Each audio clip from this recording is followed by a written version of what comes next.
Balakən rayonunda erkən müayinə can qurtarır adlı səyyar tibbi müayinə və maarifləndirici aksiya keçirilib. Aksiyaya Paşa Holding və Azərbaycan Respublikası Səhiyyə Nazirliyinin dəstəyi ilə baş tutub. Səhiyyə Nazirliyi və Paşa Holdingin birgə dəstəyi ilə aksiya saat 10-dan 18:30-a dək davam edib. Aksiyaya 1023 nəfər qatılıb. Onlar endokrinoloji, terapevtik, oftalmoloji, ginekoloji və travmatoloji müayinələrdən yararlanıb. Balakən rayon sakinlərindən risk qrupunda olan şəxslər müayinə edilərək onlara fərdi sağlamlıq planları təqdim olunub. Qanda şəkər səviyyəsi normal olmayan 263 nəfərə qlükometr cihazı verilib.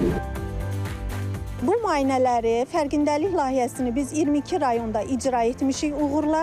Əhalinin bura daha aktiv şəkildə maraq göstərdiyini şahidi olmuşuq. Nəzərə alsaq ki, şəkərli diabet, biyələnmə, qalxanvari vəzi patologiyaları bugün daha çox yayılıb.